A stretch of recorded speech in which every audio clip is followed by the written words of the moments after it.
We're going to get the meeting started. Thank everybody for coming. This meeting is a meeting of the school board in public for the purpose of conducting the school corporation's business. Is not to be considered public and board members are present. Could we rise and uncover, if you're able, say the pledge?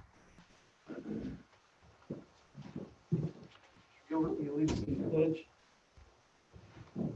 I pledge allegiance to the flag of the United States of America and to the republic for which it stands, one nation, under God, indivisible, with liberty and justice for all.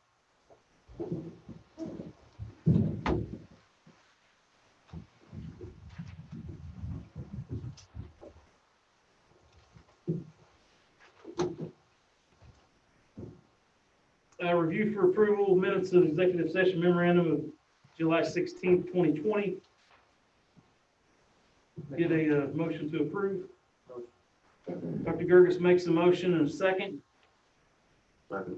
Arnold seconds the motion. Questions on the motion? Seeing none, all in favor, signify by saying aye. Aye. Those opposed, same. Thank you. Item D, person to address the board relative to the agenda. If you wish to make public comments on items relative to the agenda, please place the comment card on the podium prior to the start of the meeting. As a reminder, during public comments, the board administration will not be answering questions, and there's a 3 minute time limit.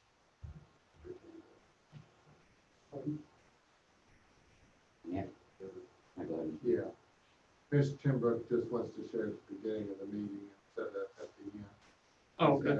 Just on the program that we've had out for Christmas. Go ahead. Am I allowed to? Can you hear me? Oh, Okay, I can hear better anyway.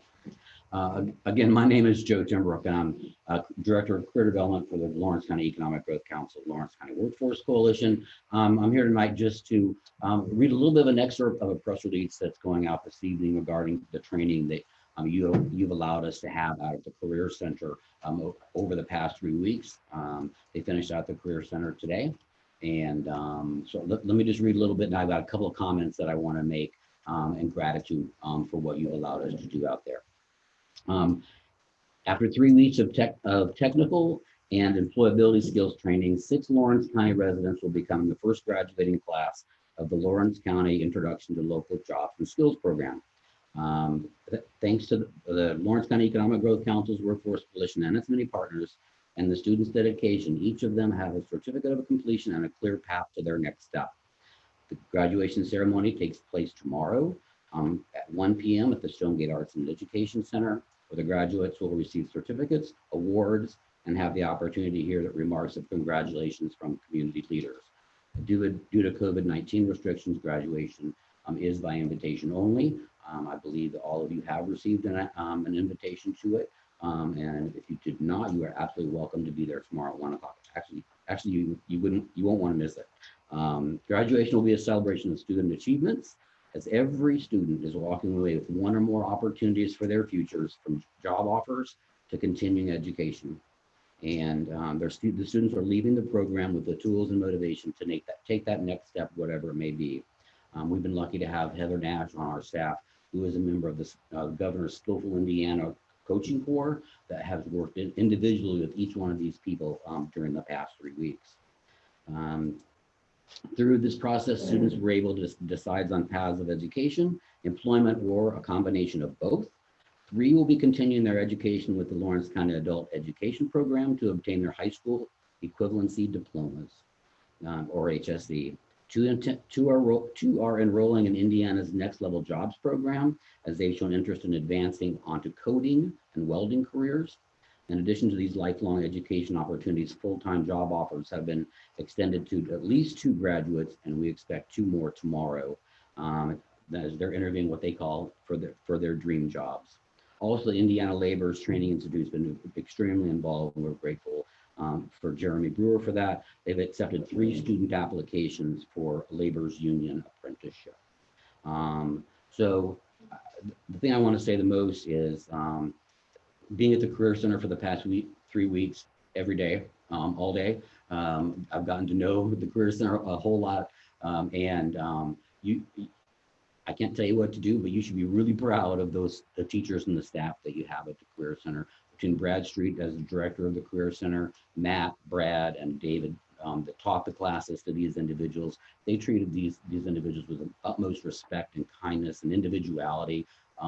They've got stories to tell if you ever want to have conversations with them one-on-one. Some of them probably wouldn't be for public consumption necessarily, but they have done an absolutely amazing job, and you couldn't be prouder of these individuals as teachers out there teaching these adults in our community. And so I want to thank you for that. As a result, we are ready to go on to cohort number 2. And so we have set the date as August 17th to start that. Spoke with Dr. Mungel, Mr. Street. All 3 teachers are raring to go. They're ready to do this again. And so we are in the process now of signing additional participants for the program. And if we can actually, by managing things properly and working the teachers really hard, but we can actually have 30 students this next time around. We learned a ton from this first time. It didn't go even close to what we thought it was going to go, but the results are absolutely amazing. And with graduation tomorrow, you can find out even more about what's going on with these participants. So just really here to say thank you. Appreciate when the Growth Council set out with our original Skill Up 3 goal was to make the Career Center the place, the hub in the community, not only for secondary education, but for post-secondary education as well. And that dream is coming true for us. And you've all let us make that happen, and we're grateful for that. So thank you. If you have any questions, Yeah, will those classes be that, Joe? Starting the 17th, will those be in the evening? those will be from 4 to 9 in the evening. So your teachers are going to teach till 3, and then we're going to feed them, and then they're going to teach from 4 to 9 during those weeks. Yes. So there will not be a mixture as far as with students and that kind of thing. And then were they, just so I know, with all this stuff we've been discussing about COVID and stuff, will they be wearing masks and things like that when they come? Absolutely. Dr. Mungel was there yesterday, and they all had their masks on. The only time they don't is if they have the welding helmet on or something like that that doesn't enable them to do that, but otherwise they do. They've been very respectful about that. You'd be amazed at this group of 6 and the respect that they have shown to everyone at the Career Center. We just got, you couldn't be prouder. I can. So. And then choose where they'll come in after that. Yeah. Okay. And they are just in one area. So, kind of a week at welding and a week at construction trades. So it's In one second. Yeah, it's just one section, but this be one class. I was out there, I've been out there twice with the students, I've talked to the instructors, and they were very respectful, they were grateful for the opportunity. I think they hooked them up with opportunities and, even to go and do other things. It's went just fine. I mean, it's been getting better. And we did have school resource officer or the equivalent there every day. Absolutely no incidences or not even close to any incidences as far as that with the students or the participants. So we're grateful for that as well. And if you have a chance, once we start it up again, you can want to come out and visit, you would like it, especially the welding part, Dr. Burgess. We still have And open? opening for you in the welding. Yeah. So thank you very much. Appreciate it. Joe, I did have one question. When Matt was here last meeting, he mentioned somebody was asking about the sheet metal trade. I didn't get to talk to him after the meeting, so he talked to Matt Olson. Send me an email and give me that guy's info, and I'll contact him. Oh, yes. I'm sorry, trying to. I'll get it tomorrow. The sheet metal, there was a guy There was a guy there that was asking about the sheet metal trade, so I just wanted Okay. to make sure. Yeah, Heather Nash is our contact for anything to sign anybody and everybody up for this particular program. So Okay. we think we'll be full. Thank you.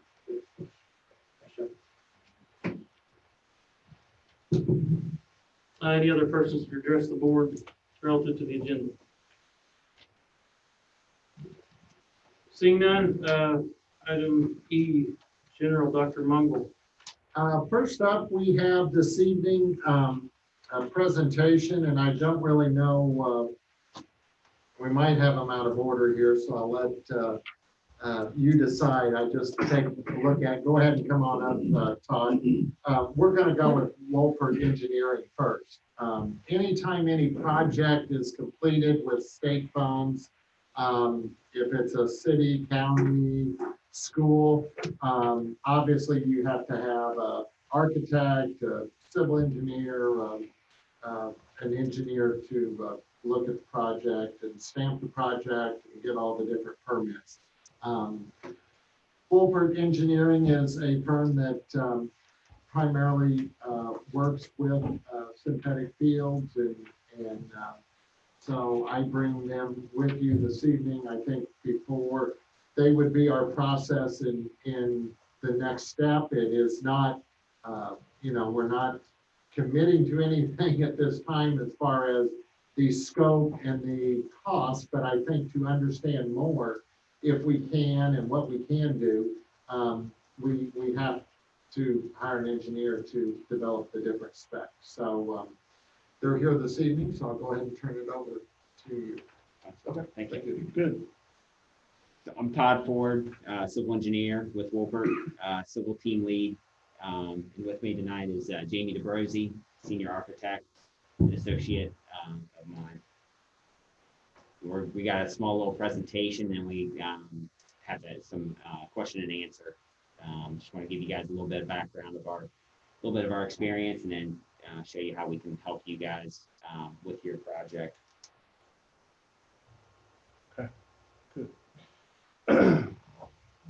Good evening. My name is Jamie DeBrosi. I'm an architect and a principal with Wolford. I've been with Wolford about, I think 16 years coming up in August. We've been around since 1911. We started out as surveyors and civil engineers, and now we are a full service firm. We are continually listed on ENR's top 100 engineering firms in the United States. We have roughly 30 offices, and now we're up to about 1,000 people at Wolford. We have around 30 offices, some larger than smaller than others. We have 4 larger higher ed and K through 12 offices that specialize just in the design of schools and education. And we do a lot with DODEA, which is the Department of Defense Education. We do a lot of schools in Germany and Japan. And we have a large office in St. Louis and one in Virginia Beach, and our Cincinnati office. And that we have roughly 75 or 100 people, and their total focus is nothing but educational facilities. So we have architects, roughly 50, 60 architects, engineers, probably around 7,500 engineers, licensed engineers. And we also are one of the largest, if not the largest, geospatial firm in the world. Geospatial is the study of the earth, which includes survey. We do a lot of aerial mapping for the government. A lot of the images you see on Google Earth, we probably did those. We have 12 airplanes. We do a lot, as I said, with the government. We do a lot of maintenance of the shoreline of the United States and the Great Lakes. And we're very strong in that field. And we use a lot of our geospatial folks and survey folks with our projects, our engineering projects and our architecture projects. So that's in a nutshell, that's Wolford. We've been around a while. We are very good, and we have a lot of very talented people that work on educational projects. And we have, I think we have done quite a few projects, quite a few stadium projects, quite a few synthetic field projects, and we're quite proud of our civil engineering department. Okay, yeah, just a couple of highlights. Probably worked on over 50 synthetic fields kind of throughout the area, and I'll hit on a few that you guys are probably familiar with. We are an active member in the American Sports Builders Association and Synthetic Turf Council. So try to stay up on the kind of the latest trends, you know, to give you guys ultimately the end users some options that are available, and just really, you know, a thorough review of your facilities and making sure that you're meeting the current standards. So I'll go through, you know, on the engineering side, this is actually down at Jeffersonville during construction. One of the projects that's currently we're overseeing the construction on, and we did the design of the facility. Kind of our process is, you know, we'll do the geotechnical analysis survey group. Our survey team will go out and do the survey at the field, and then do our civil design in the permitting. Here's just down the road at Jennings County, was involved with the football field, and then we just opened up the baseball and softball fields. We just did the infield of both of those fields. That just got completed this spring, just in time for it to sit vacant, and they haven't used it yet. But so a few other kind of larger scale, University of Cincinnati, their practice field, Sheakley Athletic Center, Mecklenburg County Sports Plex, the large county sports complex down in Matthews, North Carolina. And then we got some pictures of Charlestown High School, currently under construction, hopefully wrapping it up here in the next few weeks. We worked on their redoing their track, and then a new synthetic field for their football, and then replaced the high jump, pole vault, and long jump with that. And then the same thing over at Jeff High as well, with the high jump, pole vault, and long jump, and then a new, just mainly the football field itself. So there's some pictures of it under construction and soon to be wrapped up. So hitting on your project and the scope that we have outlined, mainly the yellow area, kind of highlighting what our survey limits will be. Ultimately, we'll do some investigating from the survey perspective, and then the geotechnical perspective as well. We'll take some soil borings, roughly 4 to 5 at each field, trying to get the soil conditions and the topographic survey of the pretty much the lay of the land. We've also included, you know, areas where we've discussed, you know, for some spoils from the field. There'll be a lot of dirt generated to cut down to build it back up with stone, and you know, finding locations for that, you know, next to the field. Let's see. So this is a lot of words. I won't bore you guys with all of it, but pretty much our project approach, you know, kind of getting, you know, starting out kind of concept design, schematic design, making sure we're meeting all the needs of the school district, you know, taking all of our results from our survey and the geotechnical piece, bringing those together in AutoCAD, laying out the field.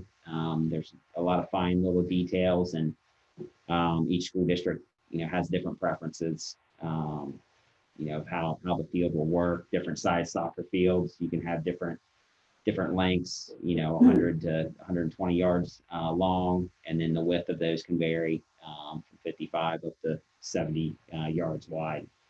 So, and it all depends on, you know, how close do we want to get to the track.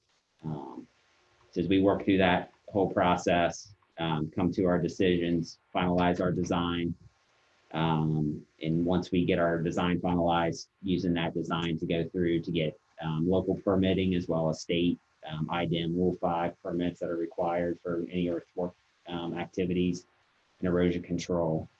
And you know, we'll help you through that whole process through the permitting, and then ultimately turn these drawings over to the MODES group for them to you know, provide the final pricing and for their final contract.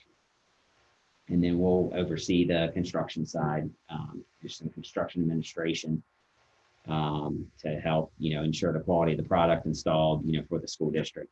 For you guys spending, the money and keeping an eye on it. And so this, I think, is a good slide, kind of, on the bottom, the timeline, of developing the budget, performance and programming, where that's, from you guys providing that to us and us as the engineer and sports architect, doing the programming, the design, construction observation, and then moving on into, for the sports turf contractor, where that's the Moats Group, doing their competitive pricing, the subgrade conditions and construction schedule. So we fall kind of in that middle, between you guys and handing it off to the Moats Group. So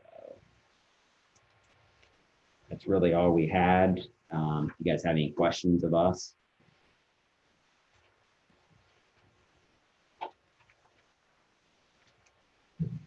How long does that, with the permits and the state and, how long is that? I've been told it was about a 60-day process, a couple of months to get Fully secured? fully secured and that information back. And I guess, Yeah. is that realistic or is that, Yeah, we have a pretty good process down with IDEM, making sure, kind of some of the critical pieces to that. You have a 2-week public advertisement, it's for 2 consecutive weeks. It needs to run to the newspaper. So we can get that going simultaneous with us wrapping up our drawings and then getting those reviewed by the local SWIP or the stormwater management review. Where that will go through the county, and then they can oversee.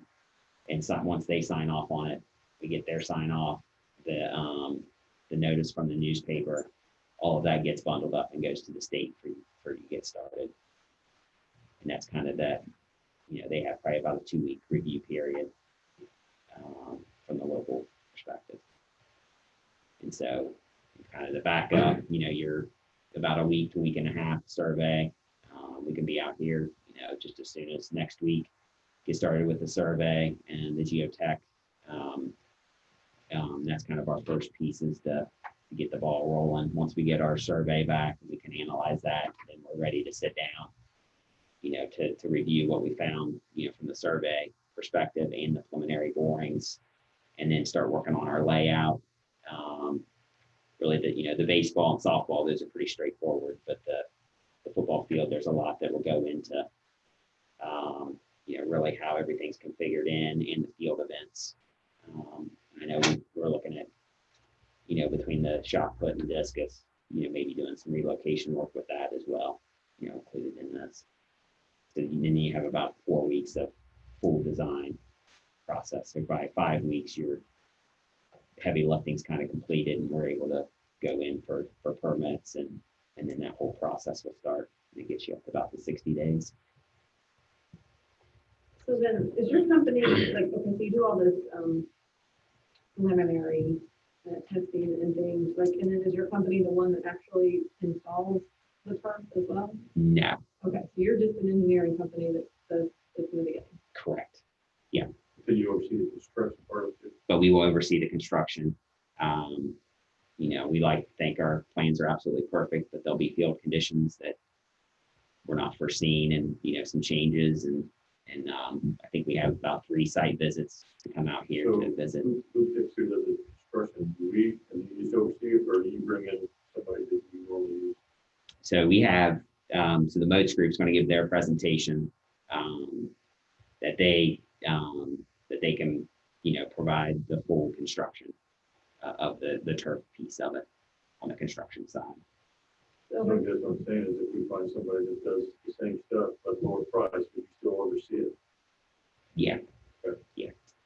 So what, I'm just looking at the contract, or the proposed contract for final construction documents, that's like over $70,000, what all is in, what's $70,750 of final construction documents? What is all that? So that would be ultimately three, I guess, three documents for each of the fields.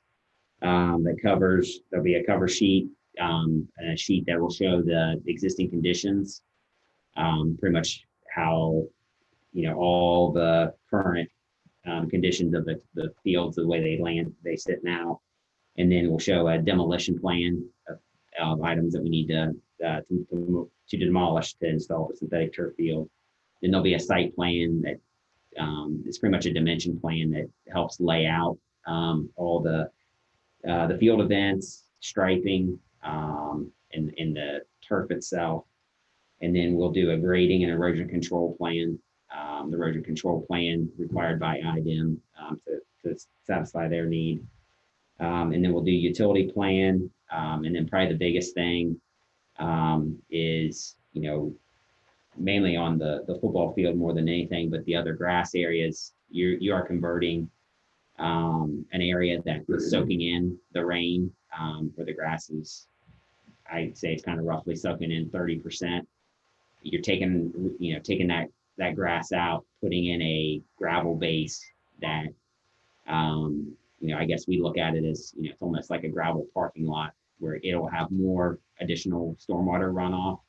And so just really, liability for you guys in the future, we will handle that stormwater. We'll come up with a design that helps slow down the release rate from that additional runoff from the rain. So. And have you ever had a school or whoever you would do this for, go through your process and then decide, like, they maybe based on your recommendations or based on your reports that they don't want to pursue the turf at that time? No, I've never really gone through a process where they've changed, kind of really backed out. I mean, we have gone through the whole process and kind of did it. We have a project, currently that we just designed that, they have not moved forward yet. Just due to funding, that they've held off, and not in that case, we have not pulled the state permits. We have not got the Rule 5 permit for them currently. And have you ever had a situation, I guess, where you just can't recommend or whatever, make a plan for turf, just that the conditions aren't appropriate, or, I guess you understand what I'm saying? Have you ever had that kind of a situation where pretty much everybody can put turf in? Yeah. I think, but the only condition where you would see that happen is we would find that out early.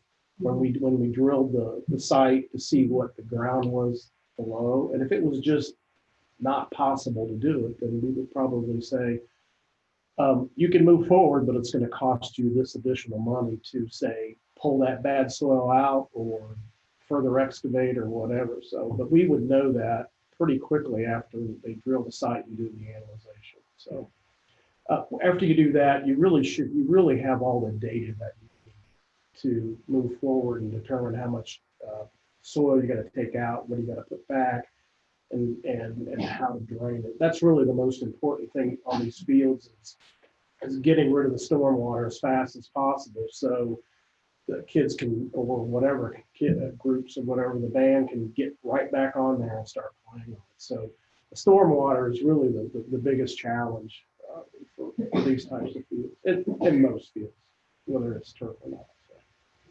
Probably the biggest thing we run into is, usually the cheaper option is for an above ground detention basin that you see kind of bowled out. A lot of schools don't like seeing those, and so there's, other alternatives to that, of putting it down in the gravel layer. And I think, just to give you some, examples around, I mean, let's see, Jennings is they're all underneath the field. So on their football and baseball and softball field, we've increased the stone layer and made it completely flat. And the football field is the same way. Northwestern Consolidated Schools up at Triton Central, theirs is the same way. did not want to see a bowled out detention basin. And so, you just, it's a kind of a cost analysis, some extra excavation, in the field versus, just keeping it crowned. Charlestown, we did put it has a stormwater detention stored underneath the field. There's extra excavation, involved with that. Where Jeffersonville is actually, they have a detention basin back on the backside of their field that we just connected into. And so we saved that extra excavation cost and kept it as a crown field. So that's probably the biggest, I think, decision that schools, kind of weigh. Question, you talked about doing the design plan, and will you make a recommendation as to what type of turf we use? I know there's several options in Mott's groups. Is this something you'll do, advise us on, whether, we use this type or this type or this type? Yeah, we can help you through all of that. And then we write the specs, even though this is kind of like a, prearranged thing here. Will you write a set of specs to ensure that, piping and everything has a spec, and, the contractor will put it into the specs? Yes, we will. And our whole process, and we'll take the shop drawing submittal and review all the shop drawings So before you anything will is in the require ground. submittals, and Yes, we'll receive a copy of the submittals and everything with the closing construction documents. yes. Okay. Yeah.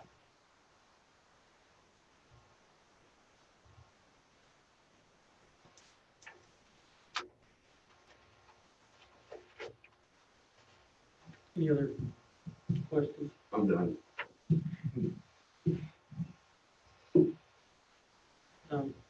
Seeing none? Okay. Thank you, guys. We appreciate the Yeah. opportunity. Thank you for your time.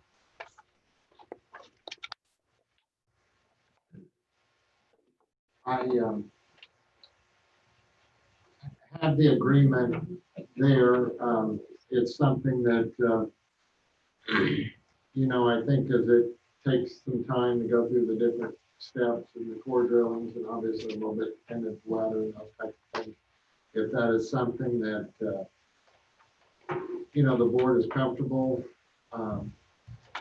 approving this evening, that we could do that, or if there's a recommendation, or if it's something that you want to come back to next board meeting. Just share that information with you. And again, we know it's a little bit the time and different things, but I think some of it is we are preparing for the future, and I think a lot of what we're going through at this time with the COVID and everything else that, several other schools around us are doing multiple different projects, those types of things. We were able to secure, we had anticipated that our loan, our interest on our loan would be about 1.6, 1.7%, and we were able to secure it at 1.2%. So when I get the information back, I will email the board on what savings or, what savings or I guess additional funding we will have by getting a reduced interest rate on the money that we're borrowing. And I think some of it is, as we're looking at the school districts around us, they're taking advantage of this time. I know that was one of the things that Seymour looked at with their 55 million bond that they have processed, and I know something that Monroe County schools are looking at is they're turfing all the remainder of their fields that were not turfed, which is 2 baseball and 1 softball. So all their facilities in which they'll be completely turfed. So, yeah.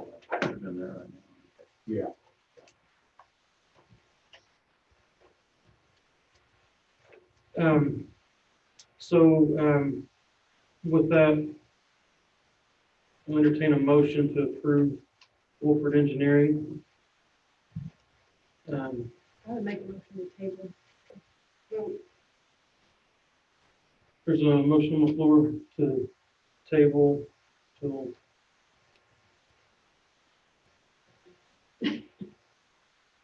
Is there a second to table? Second. Got a motion and a second to table it till, How about next meeting? I'll have to review the contract and see what. okay, so got a motion and a second to table until, we'll rediscuss next Thursday, August 6th. All in favor of the motion, signify by saying aye. Those opposed, same. We'll discuss that on next Thursday. Yes. That was up next, I think, right? I need an introduction. This is Stephen with Moats Group, and he is here just, I guess, to go ahead. I put both presentations this evening. I think they're intertwined enough and to ask questions, so Stephen, go ahead. Very good. Well, thank you all for having me this evening. As Dr. Bungle mentioned, Stephen Torbeck with the Moats Group. I'm a field consultant with our team. I've been in my current position for about 2 years now. I've been in the synthetic turf industry for a little over 5. What I'm going to do this evening is kind of piggyback on a lot of what they shared. Todd and Jamie did a nice job of teeing up what they're going to be doing on the design, engineering, and permitting side of things. So the Moats Group is a sports field construction company. So I'm going to be walking you through what that looks like at a high level. And then we should have a little bit of time left over at the end for any questions you may have. So a little bit about the Moats Group. So we were founded in 1977 by Joe Moats. Back at that time, he had a pickup truck and a shovel and was doing lawn care and taking care of sports fields when everybody else was just kind of cutting grass kind of thing. So putting together fertility programs and really figuring out a way to take care of the field in a better way. He did that for a while, and in 1989, we opened our sports field construction division. We've built high performance natural grass fields on 5 different continents. That includes multiple fields that Super Bowls have been played on, multiple fields that the Olympic Games have been played on. And we still do a fair amount of high performance natural grass at the professional level still today, including SunTrust, where the Atlanta Braves played a couple of years ago, the Cincinnati Reds conversion last summer, and the Colorado Rockies. We built our first synthetic turf field in 2002. Kind of coincided with a time in Joe's life when he was ready to stop building fields in Brazil and Australia and come a little bit closer to home as his kids got a little bit older. So we focus on the synthetic side in Ohio, Kentucky, and Indiana only. And I'll get into why here in a little bit. In 2018, we became an employee-owned company. So as Joe's getting closer to retirement, he's selling the company back to the employees, which what that means for you all is just about everybody that is wearing a Moats Group shirt is part owner of the company and is going to take the proper amount of care to ensure that this field is built the way it's supposed to be built. To date, we have a little over 450 synthetic turf surfaces that we've installed across that region. So as I mentioned, I'm going to cover the construction aspect of this as well as the synthetic turf system. When we talk about a turnkey synthetic turf field, what we're really talking about in exercise and stormwater management is Todd alluded to. So this cross section or sandwich or whatever you want to call it is what the Moats Group would be responsible for building. And we're building it to the specifications that Todd and his group would be putting together. That typically looks like a subset of drainage pipes, 2 different layers of gravel, a larger size gravel at the bottom, about 4.5 inches of that, and 1.5 inches or so of a finishing stone that allows you to get the field pull tabletop flat. Then we get into the synthetic turf system. I heard somebody mention, I was kind of sitting in the back and couldn't quite see who. Someone mentioned, well, hey, there's a lot of different ways you can pull a synthetic turf system together, lots of different turf types out there. Hey, Todd and Jamie, are you going to help us with that? Absolutely. We already started the discovery process in a lot of ways by meeting with Dr. Mungle. I've talked with Mr. Callahan many times about the types of sports that are going to be played on the field, the priorities that you all would have for the performance of the field, and ultimately that drives towards the turf system. So uses, we know that the main stadium field is primarily going to be used for football, band, PE, and each of those will kind of drive towards a different type of, I should say a specific type of synthetic turf. Baseball, on the other hand, it's I would recommend a similar turf to what would go into the stadium, but we would tweak it slightly for the performance of baseball since it's a little bit different than what you would want on a football or soccer field. In a smaller setting, and part of that discovery process, we would go through each one of these priorities. Usually what we find is a person who works in facilities has one opinion, a person who's maybe the athletic director has another opinion of what is the most important. Obviously, cost is always something that you want to keep in mind, want to make sure that you're getting good value for the money that you're going to be spending here. What ultimately we're driving at is that they're all important, right? So how do we put together the proper synthetic turf system that addresses all of these priorities and also meets the uses that you're going to have? So a quick overview of turf products that are available on the market today. You have slip film. I will say slip film is kind of a workhorse material. I actually brought a sample of that with me today. I'll kind of pass that around. The industry is not real creative with names. It's quite literally a piece of film with slits in it. So if you kind of pull it this way, it creates a honeycomb structure. That's designed to act like a high-performance natural Bermuda grass.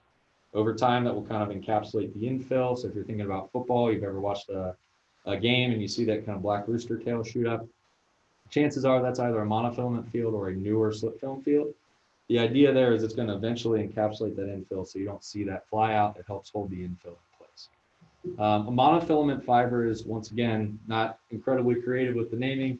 It's a single filament, more like your fishing line. Take several pieces of that fishing line and you tuft it up through. That's designed to be more like a Kentucky bluegrass or a Kentucky or a ryegrass, excuse me. I didn't bring a sample of that for a very specific reason. So this particular fiber by itself is typically only seen in a soccer specific setting. We recognize that here you all have a soccer specific stadium already. I would also say that the performance characteristics you get from a monofilament, and the reason why soccer likes it, has to do with the way the ball interacts with the surface. At the high school level, generally that performance difference is not significant enough that it would justify going with a pure monofilament fiber. A recent trend in the industry, and by recent I mean the last 5 or 6 years, has been to take both of those two fiber technologies and combine them together. It's certainly a nice way to go. My recommendation standing here today, based on what we know, slip film probably makes the most sense. It's going to be the most economical and best suit the needs of the school. Another trend that we've seen a lot of increase in here in the past 5 or 6 years is utilizing a shock pad beneath the field, specifically on your multi-purpose field at your main stadium. So what I'm going to pass around is a very common pad in the industry. It's made by a company called Schmitz Foam Products. By putting that pad beneath the turf, much like your carpet at home, you're providing an extra layer from a shock attenuation standpoint. So when you're thinking about football specifically in this case, there's a lot of interaction between the athlete and the surface. And while a typical system incorporates rubber and sand, you're relying on that rubber to provide the shock attenuation that you need. We've built 450 fields. The vast majority of them do not have a pad beneath them, and they are perfectly safe. There's plenty of rubber to provide that shock attenuation. By putting a shock pad beneath it, though, you're guaranteeing that safety rating that you're after, that shock attenuation that you're after, remains in compliance. I'll probably stop there with that explanation. It can get a little bit confusing, but essentially it's an underlayment that allows you to maintain a consistent shock attenuation. Warranty. So this is an area where the Moats Group is quite unique. It's an industry-leading warranty. So a lot of our quote-unquote competition in this space are turf manufacturers. We are not turf manufacturers. We're a sports field builder. We partner with Shaw Sports Turf. Shaw is a division of Berkshire Hathaway. There's a pretty good chance that most of us in this room have Shaw flooring in some way, shape, or form in our home. They have a sports turf division. each of those turf manufacturers, Shaw included, will give you an 8-year warranty on the carpet itself. So this green fiber tufted into the backing, they will give you an 8-year warranty on. We add on to that warranty by giving you an 8-year warranty on that cross section of stone and drainage as well. So everything beneath that turf is also warranted by us. So why is that important? Well, it's a construction project. There are, as he talked about, we're going to do geotechnical exploration. We're going to do surveying. If for whatever reason something didn't drain the way it was supposed to several years down the road, or you had a sinkhole or any number of things that could crop up, you call the Moats Group, we come back and take care of it at no cost to you. It's not common that happens, but it's certainly a nice thing to have on your side. The other element of our warranty that I want to touch on is our play critical guarantee. So the reason we're regional, the reason we're only in Ohio, Kentucky, Indiana, and a few fields in West Virginia is at the end of the day, these are goods that are sitting out in the sun all day long. They're sewed and or glued together. We've got stone underneath it. You got this whole cross section of things. If something were to ever come loose or look askew, no questions asked, you call us, we dispatch a team immediately to get the solution the problem taken care of for you. So over the past 12 months, the time from the repair call coming in until the repair was made was 10.8 hours from our team. So it's just assurance to you, it's assurances to Mr. Callahan and his coaches that, hey, a hash mark doesn't look right. Well, let's call the Moats Group, they'll get out here and get it taken care of, so you don't lose any time on the field. What does maintenance look like on these fields? So a question that I talked about with Mr. Callahan just this past week is, what does maintenance on synthetic turf look like relative to natural turf? Well, a long time ago, these things were sold as zero maintenance. That's not true. There is still a little bit of grooming and some upkeep that is needed. We provide a piece of grooming equipment that gets pulled behind a gator or Kubota. We recommend running that piece of equipment. It's a grooming brush that helps kind of stand the fibers back up, keep it looking fresh. I recommend doing that every 2 weeks or 40 hours of play, and keeping an eye on your infill level. So that rubber and sand cross section, making sure that artificial dirt, if you will, and your artificial grass is where it's supposed to be to keep the field performing the way it's supposed to. Take it one step further, we offer an annual service. This is a lot like deep cleaning your carpet at home. We bring in some specialized equipment that will actually suck up that top 1/4 inch or so of infill, run it through a sifting tray. We run a magnet across it to pick up any broken chin straps, cleats, any number of things. Anything you throw at me, we've probably found it on a field before. The real key to this is that we've got 2 or 3 turf care experts who are on your site once a year looking for any potential repairs ahead of time, so that we don't even need to get into the situation where you might need to call us. We're there if you do that. Area projects, so other projects that we've done in this market, a couple times it's been mentioned, Jennings County, Jefferson, Charlestown, Madison, Lucas Oil Stadium, those are all Moats Group fields. Run through a couple of pictures. As Todd mentioned, full-size field at Jennings and infields for softball and baseball. This is Providence on the northern side of the state, so they have a baseball infield as well as their full field. This is Oak Hill. This is one that just, the reason I included this is it's a similar layout to what you all have with where your football stadium sits relative to baseball. This is Southern Local in Southern Ohio. We were fortunate enough to have the opportunity to work with Lucas Oil Stadium and the Indianapolis Colts a couple years ago. So this is actually after we converted the end zones for the Big Ten championship game.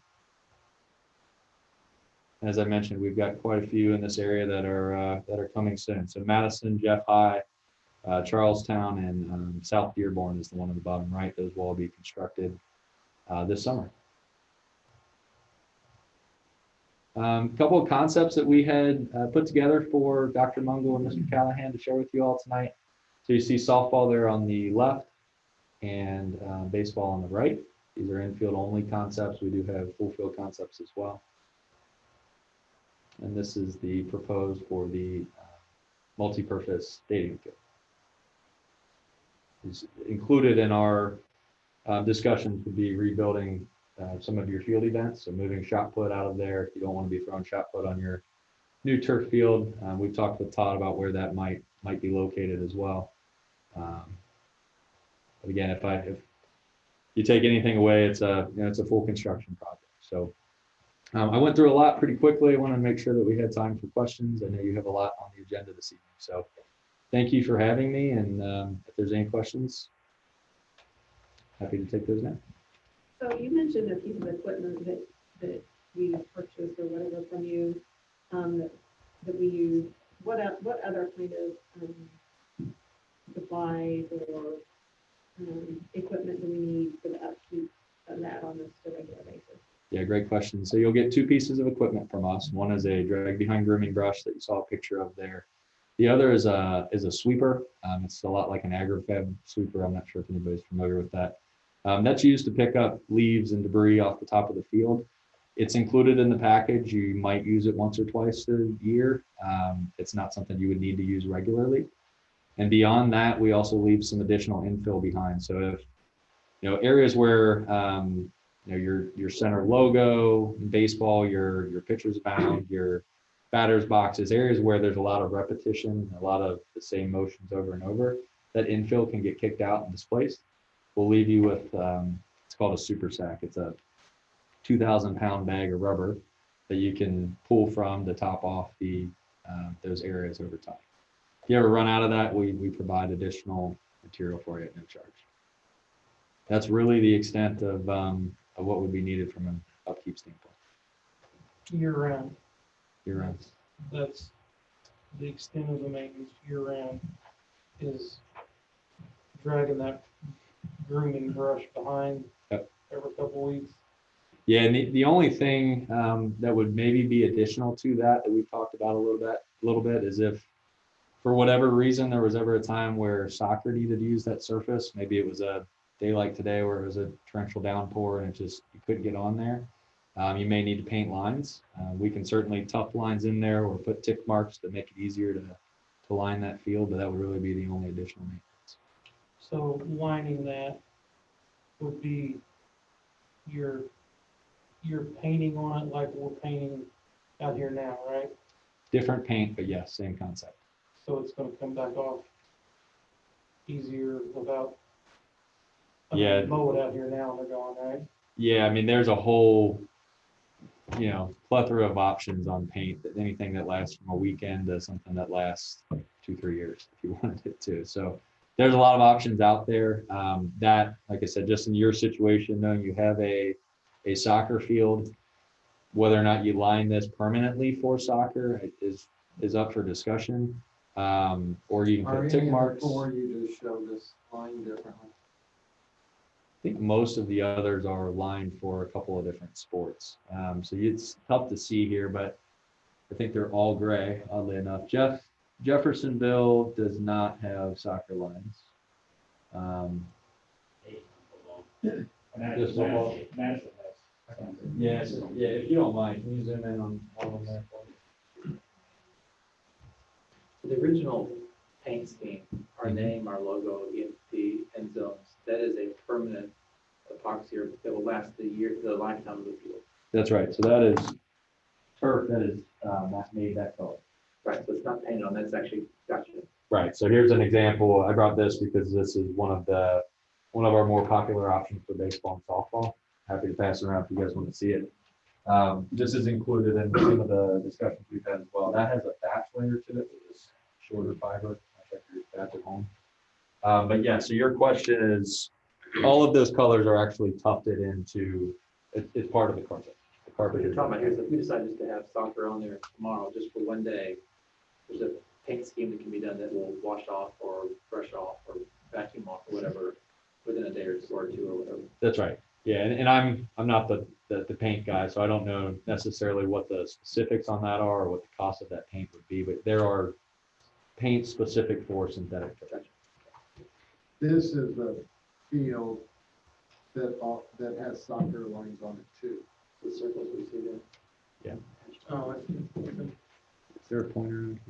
They're not as dominant as I thought they would be.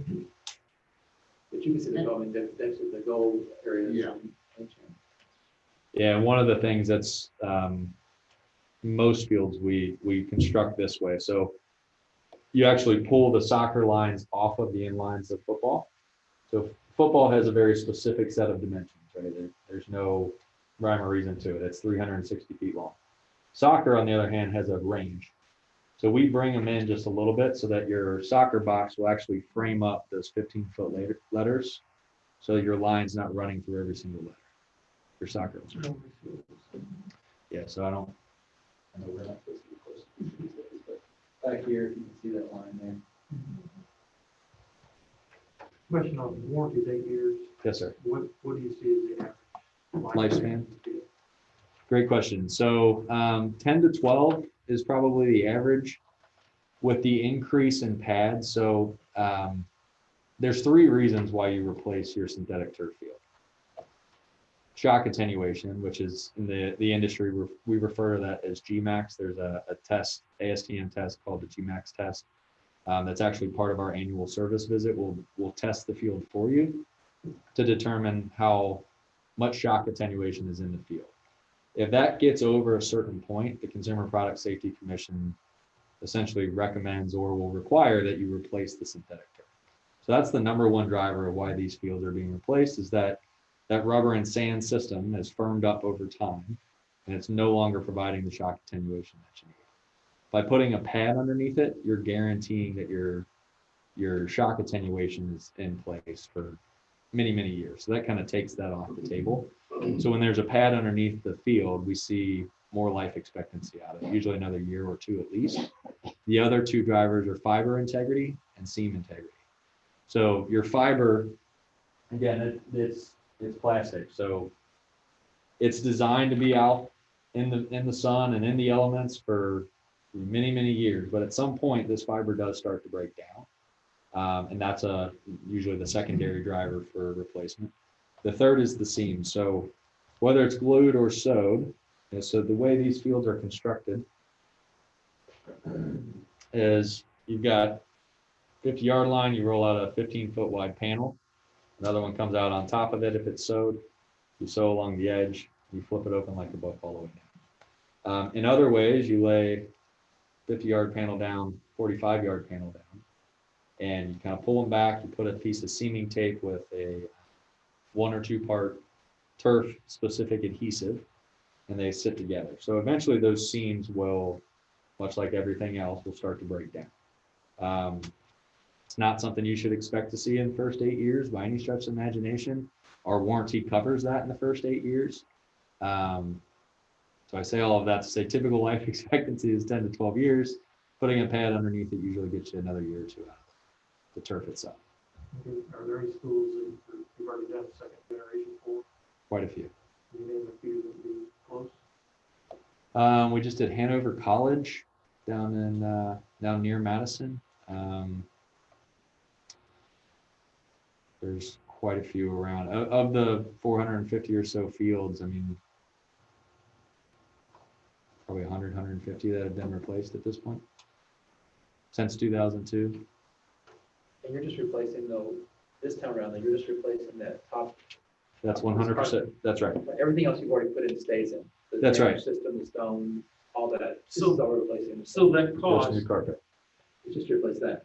yeah, so that cost, let's say for the sake of argument, let's say the football field's $2 million, let's say. Just for the sake of argument. Yeah. And so if the life expectancy, let's say we got 10 years out of it, what, if it's 2 to do that now, what would it cost just to do What Hanover paid for replacement? yeah, I don't know exactly what they paid, but I will tell you it's generally about half, a little more than half. You're in the $8 to $14 per square foot on a conversion on a new field. And the range is wide, I recognize that, but 8 to 14, you could have a bunch of field events included in that. You could have different turf systems included in that. Replacement in 2020 is $4.50 to $6.50, $4.50 to $6.50 square. So it's about roughly half of the original. The other piece I failed to mention with the pad. So the ones that are specific to synthetic turf, and there's a couple out there. This one is one we use quite often, but it has a 25-year warranty on it. So if you opt to go with this the first time around, when you go to replace that turf, this stays as well. And it guarantees that your G-Max remains under a very, very low threshold for the entire 25 years. So if that, you call it shock continuation, what is it called? The shock pad, Well, like you said, it has to meet certain criteria. The G-Max. G-Max, yeah. So if that gets above a certain level, you have to replace the field. Or remediate that area. Because what I'm saying, so if it gets above a certain level, you have to, or you choose to, or I mean, is there some mandates that you have to do that? Yeah, so let me, if it's okay, I'll back up a little bit and kind of give you a better description of what GMAX is. So it's an ASTM standard. The test itself it's an accelerometer. So it's called a missile, but it looks like a big hockey puck. It's a 20-pound circular disc that sits about this high off the ground. You drop it, it's connected to a computer, and it registers a score. Consumer Product Safety Commission says your GMAX needs to be below 200. We test 10 different spots when we do that test. If one spot tests over 200, you have to remediate it. If the field averages over 200, the recommendation from the Consumer Product Safety Commission is your field is no longer in compliance. Our 8-year warranty, even without a pad, states that the field will remain under 175, or it's our responsibility to remediate. By putting this particular shock pad underneath it, it keeps it under 135 for the life of the field. I guess my question is do they do that with just natural fields? Because I've played on fields that felt like that concrete out there, and they're not mandating. Yeah. Yeah, I mean, I don't understand if you have a turf field, why they mandate that when you go play on a frozen field somewhere that has been sloshy all week and freezes over the weekend. And I hear you. I'm just asking Yeah. for a reason why they do that. Yeah, that's something that in a smaller setting where we have more time, I usually will talk about that as well. When we're talking about mimicking natural grass, on the synthetic side, the standard we're held to is pristine natural grass. Something that you would find at the NFL level, the Major League Baseball level, the MLS level. Chances are your facilities, and I've been out there, they're not always going to be in pristine condition. To your point, they could be muddy, they could be rocky, they could be frozen. And that, one of the benefits to synthetic turf, a major benefit to synthetic turf, consistent playing surface, and allows for more programming, more hours of play. You're not losing games because it rained yesterday, rained over the weekend. So yeah, that's a good point. That's the benefit of synthetic turf, but we are held to a high standard, and rightfully so. What kind of cooling mechanisms do you use? Cooling mechanisms Right. for the turf. Mhm. So there's the industry itself, there's really no silver bullet for that. At the end of the day, synthetic turf is hot. It's, you've got 40 to 50 ounces per square yard of green plastic fiber filled with black rubber and sand in most cases. They get pretty hot. The industry has started utilizing different types of infill that typically come at a premium and typically require that a synthetic turf is a shock pad goes beneath it. They don't all have the resiliency and shock attenuation of rubber, which is why a shock pad might be needed. The products that offer cooling benefits are typically of the natural plant-based variety. So coconut fiber, walnut shells, just to name a couple. The way they cool the field is by absorbing moisture, whether you're irrigating your synthetic turf field or you're just taking the rainwater as it comes. And it releases that over time. So essentially the field is sweating. It's evaporative cooling. You can see about a 40 to 45 degree temperature swing with some of them for about a 6 to 8 hour period of time. But once they dry out, the heat's just gonna, be similar to what you would find with a rubber and sand. So if they were to hose it down, like, let's just say we have a downfall like we did today, like how long before the irrigation does what it needs to do to make that field play ready? For an organic infill. No, yeah, the stuff you've been talking to us about here. Well, so rubber and sand, it's not, you're going to have some pore space in that material. It's going to hold some moisture. I I would caution against thinking that that makes it cooler. So what we've traditionally found with a rubber sand field, you can hose it down and within a few minutes, you've just added moisture to the heat. Right, I'm saying by film, just talking about like after a heavy rain. Mm-hmm. You mentioned that earlier that, you know, if there's a, let's say the soccer team field got rained out and they've got a game tonight. Yeah. This field has to be open. Okay, Can they Yep. come over and play? I got you. I thought you were asking relative to Oh, the yeah. cooling benefit. No, so these fields are designed in such a way that they can handle, the industry standard is 10 plus inches per hour at install.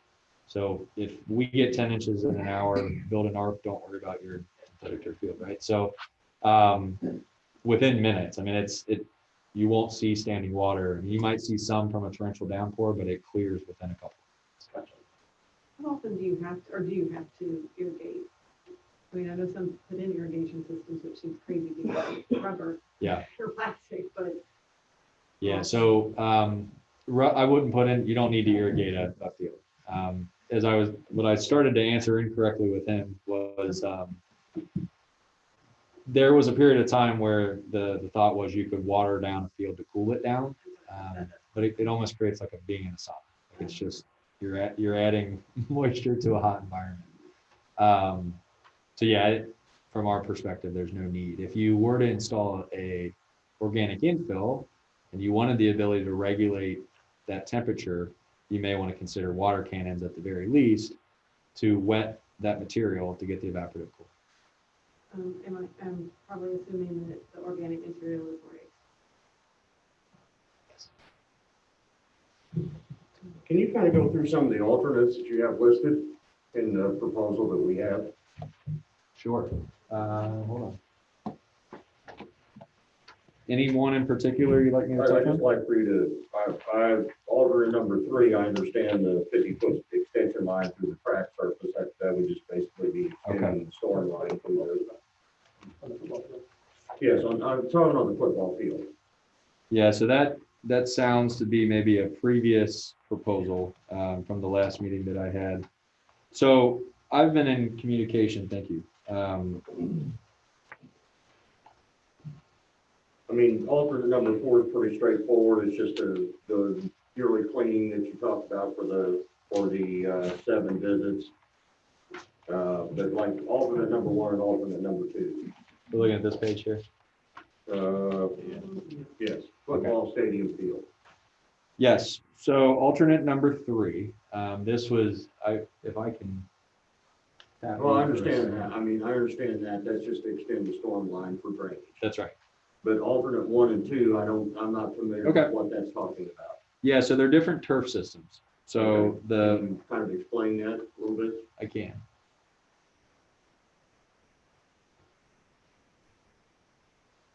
So you've got your slip film, your monofilament, and your blend. So alternate 1 is to upgrade from a pure slip film to a dual fiber.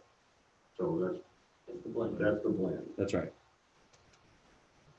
And alternate 2 is to add the shock pad with a similar system to what you're seeing in your base bid. So the turf itself would remain pretty similar. We shorten the pile height just slightly because you no longer need that space to get enough rubber for shock attenuation. So you put a shock pad beneath it, you can shorten the height of the fiber a little bit, go a little bit heavier on sand. That's going to firm up and speed up the surface, but you'll still have the shock attenuation from the pad itself. So that's a performance. So is that alternate number 2, is that shock pad that you showed us with the 25-year Yes, sir. warranty on it? Yes, sir. So that's alternate number 2. Yes, sir. With a slip film fiber. That's right. And slip film is also base bid in it. Yes, sir. I'm going back to a question during the Wolpert presentation. These are just to kind of get us started. As we continue down this path, as Todd and his team can kind of get their arms wrapped around what we're working with, they'll have some recommendation as well, and we'll ultimately determine which direction we want to go.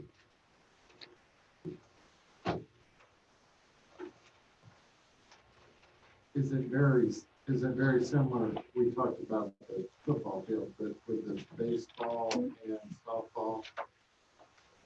Do Yes. they utilize that pad and GMAC and that, or is it more football just because of the tackle? Yeah, so football, there's a lot more player to surface interaction, players falling on that surface. So yes, baseball is a whole different animal.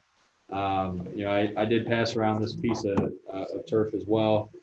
What we recommend adding is in your high wear areas on baseball and softball, you include a thatch, which I have included in the options as well. A thatch is quite literally like your thatch at home. It's another fiber that's down in the pile that helps stabilize that infill. So imagine your pitcher on a natural turf field. He's on the mound. He's going to go like this, and he's going to dig at the mound. Try as you might, they're going to do that on synthetic as well. So by putting a thatch there, it helps protect the turf itself. It helps you keep that infill in place so that you're not wearing a hole in the turf. Great question. Great point. One other thing we were just looking at was like say the football field, we got 96,500 square feet. The alternate floor there, the cleaning and the GMAX testing and that stuff for the 7 visits.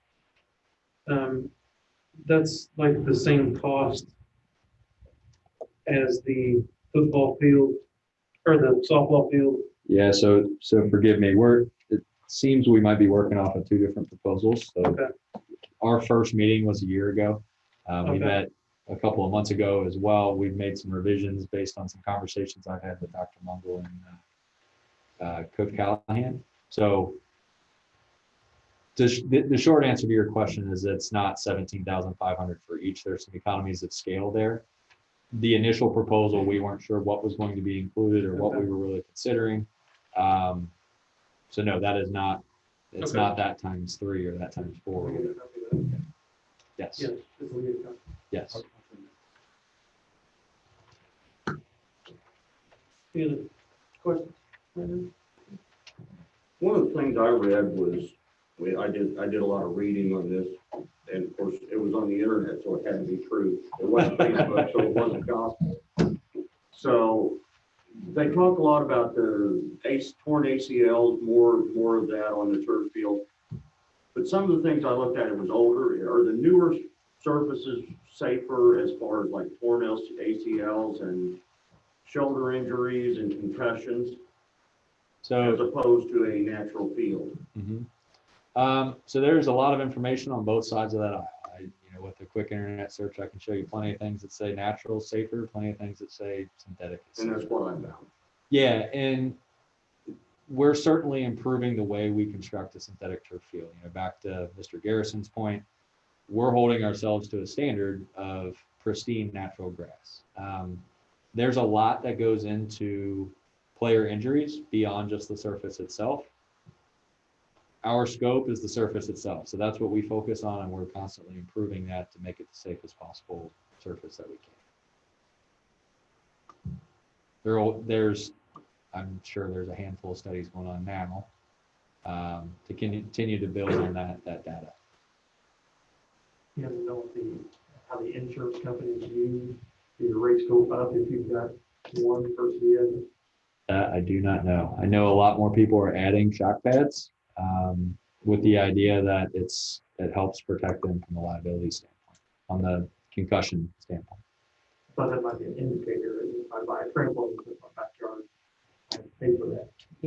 So Right. they have. Not to my knowledge, but I'm admittedly not certain. I could ask Scott, find out. Well, certainly if they come back and say your rates don't do anything, they go down, then obviously, they'll probably say, Yeah. In the 5 years I've been in business, I've not had anybody specifically say their rates are going up or down because they have some debt. So I maybe don't know. a violation. They do, maybe one.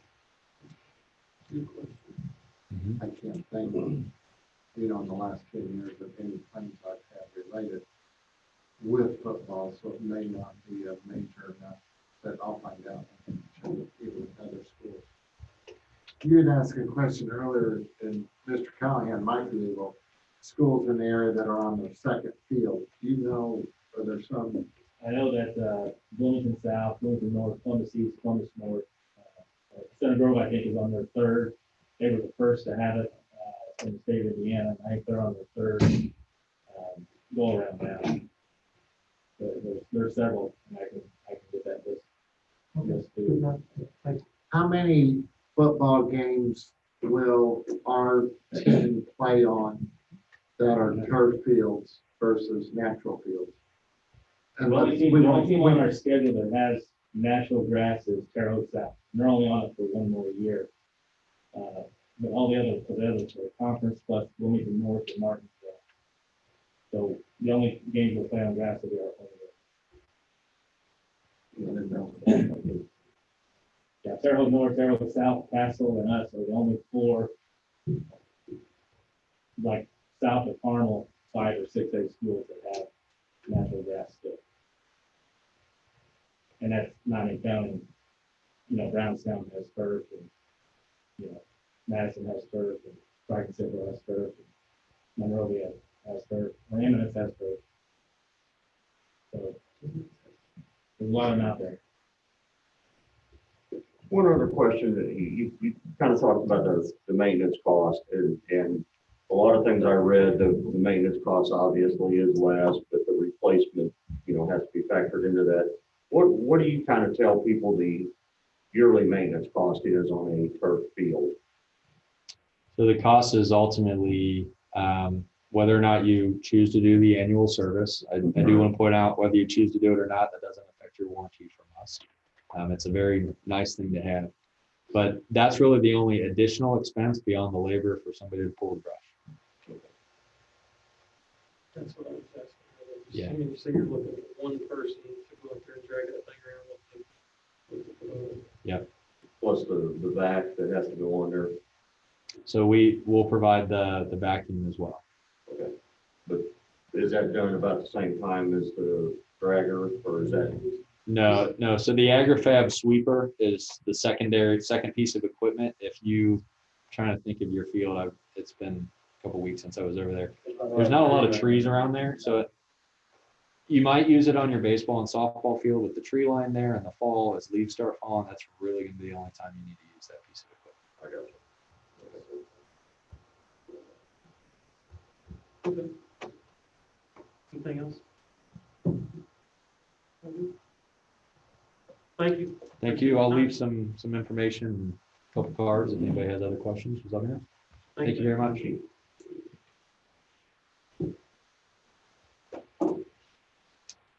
Thank you, and you're free to stay, you're free to go ahead and go. I'm gonna head back to Dayton, Ohio. Okay, I know it's late. Thanks for coming. Thank you very much.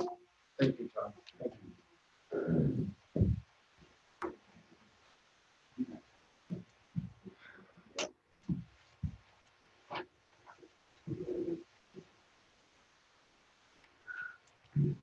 Okay, board, we continue to obviously gather information and learn information each day with everything that is going on.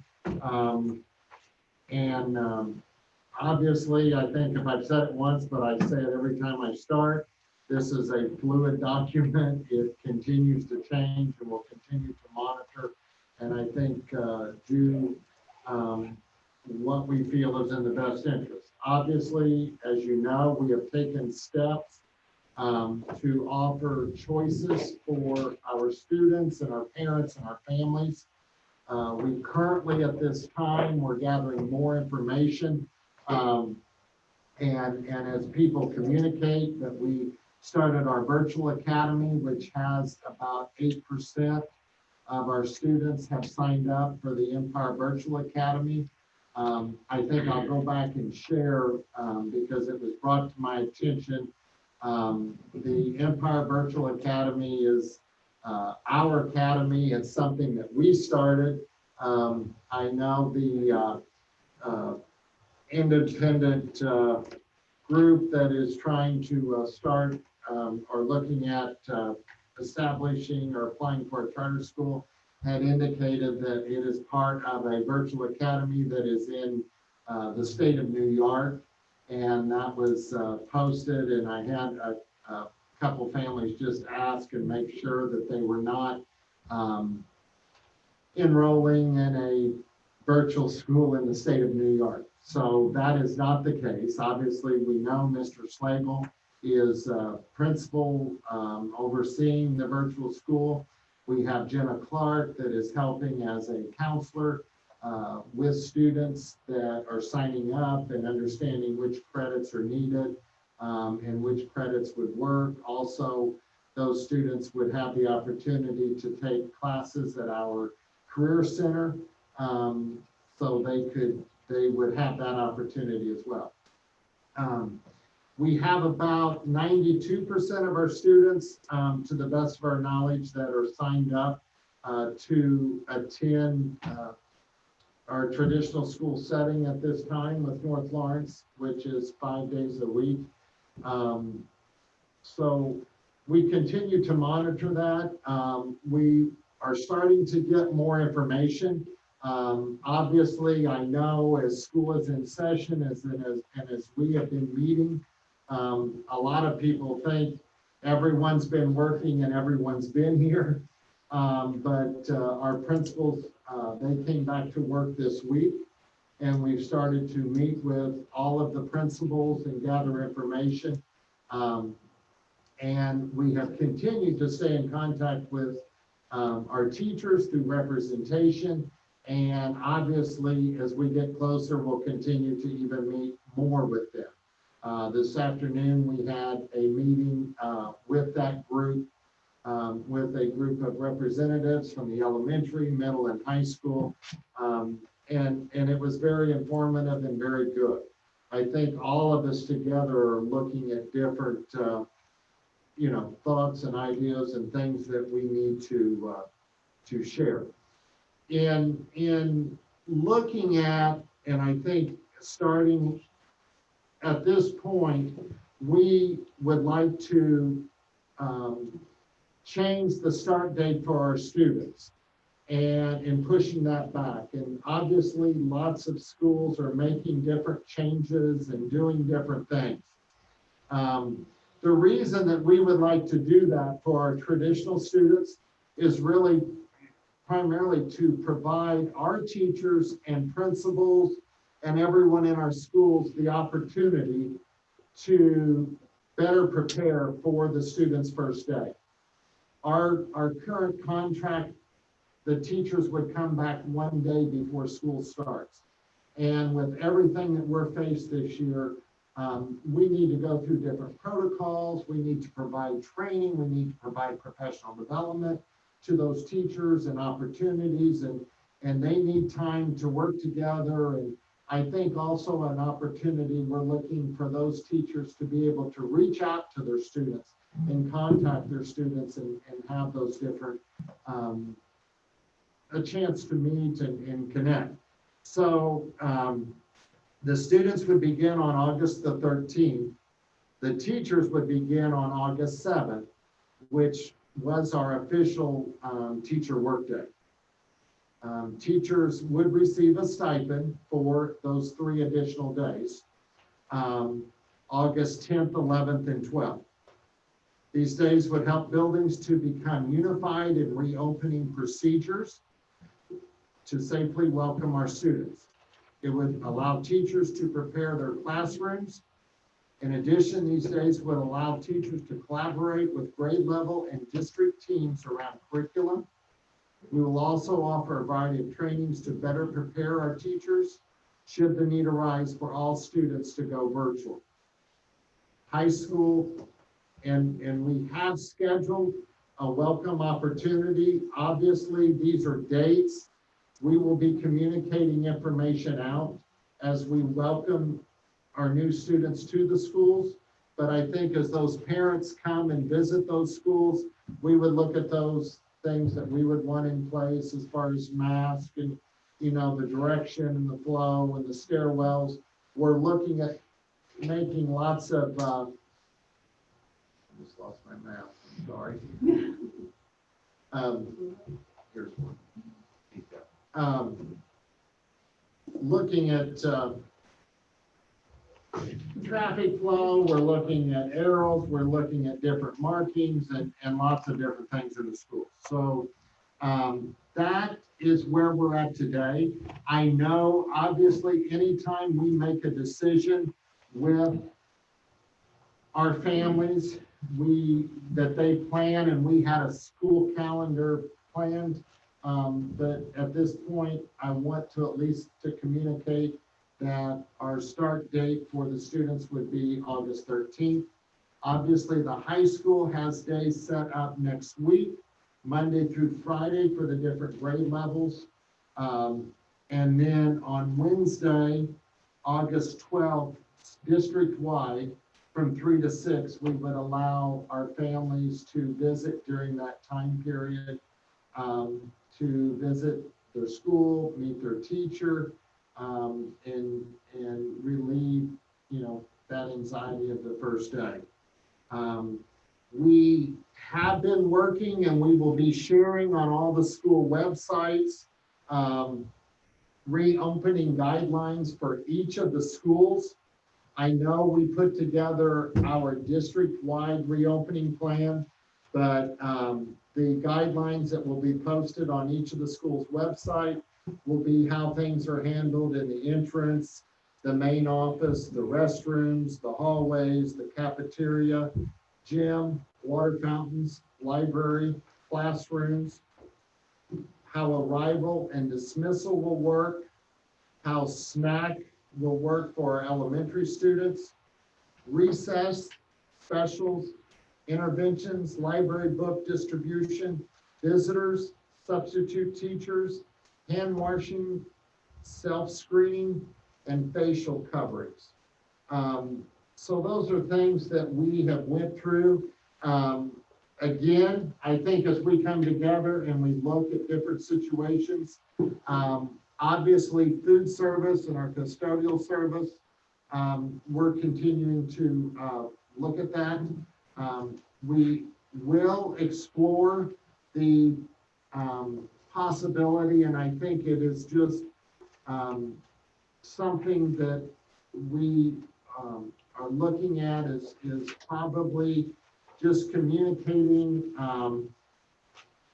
and having the parents as far as some type of waiver that we would explore and look at many times when we understand that we cannot make all of this and that we are communicating those things that we're trying to do, but that we would probably have some type of waiver just to, as many schools and as many dance clubs and lots of different groups are doing, that obviously when we do make that decision and we do, leave our own personal home, that there is some individual risk there. But that's something that we are exploring. I think it's something we're exploring to see if that is needed from our insurance company. And then even if that would be just something that we would want to put in place. So I cannot say enough with the teachers and the feedback that we have received, also from our custodial and maintenance. There are many things we're trying to do. Unfortunately, a lot of items, lots of other places are trying to do it. Lots of other schools are trying to do it. Lots of other universities are trying to do it.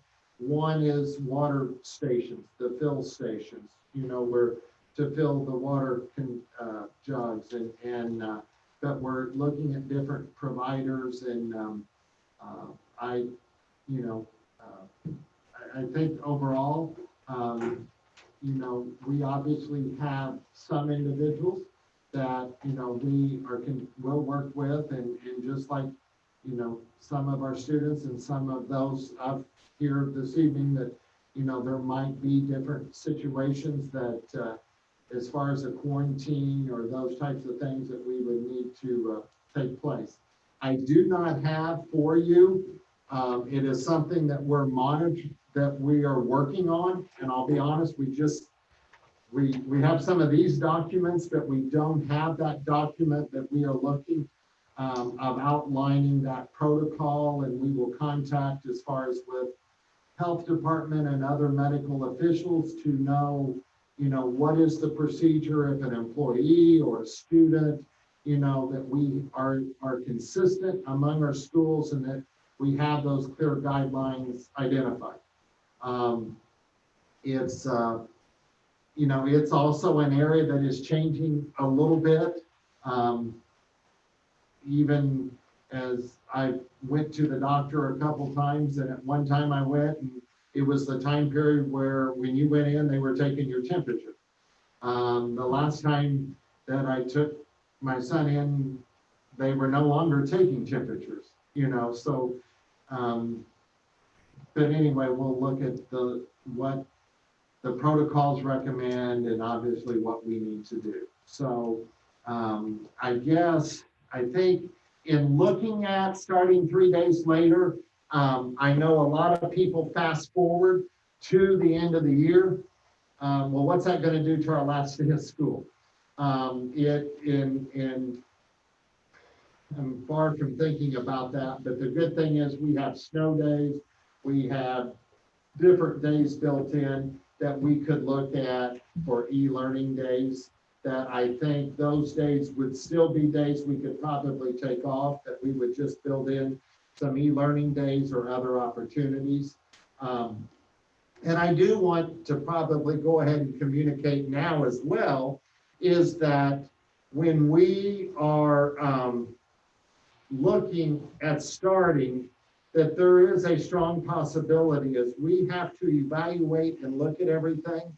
We are exploring the possibility of having a couple e-learning days, probably in September, that we could come back and just, for us to come together as a faculty and as a staff in what is working well, what do we need to change, and how that would look like. And I would much rather to have our students and our teachers to have also the opportunity to have a couple e-learning days at home and see how that goes.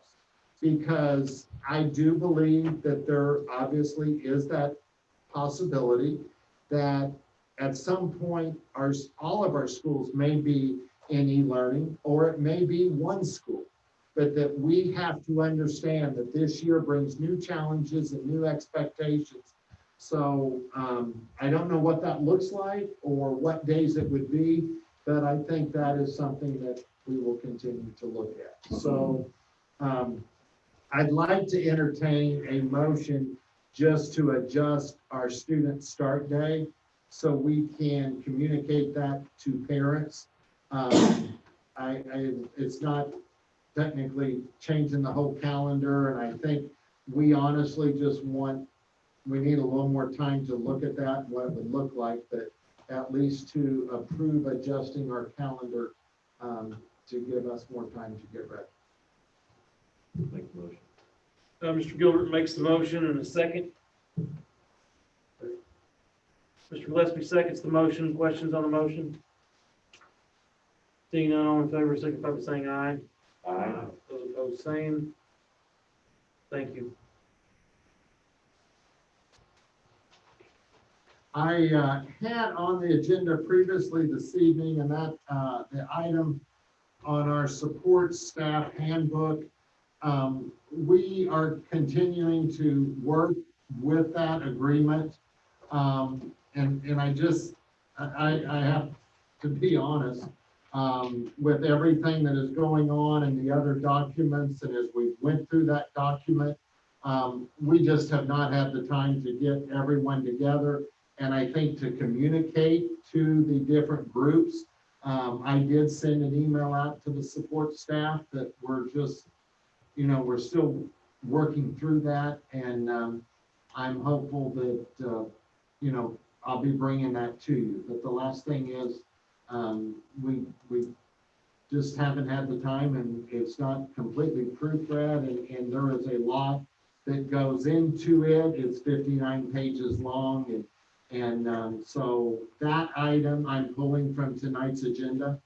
The only other item that I need is just to update our administrative salaries and those positions which, for the 2021 school year. And you have that there for you. We are still kind of looking and trying to gather some information. I do know it is a savings, compared to where we were. I was trying to get you the exact dollar amount, and we just, to go back and look at some of the previous administrators' salaries that we've had. We have some principals that we have not replaced and changed. The other thing on this, some of these positions are grant positions, so they don't all come out of our budget as well. So,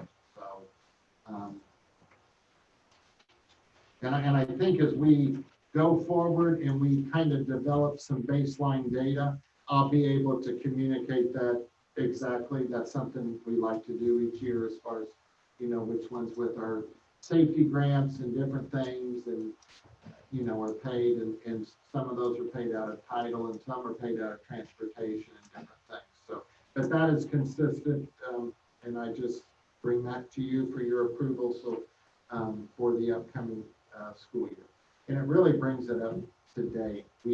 I don't know exactly the last time the board, we had looked at this with all the different positions and the directors and custodial supervisor and those different things. So with that said, is there a motion, entertain a motion?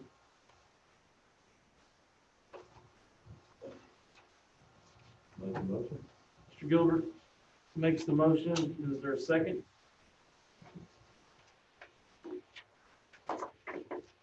Second. Mr. Arnold seconds the motion. Questions on the motion?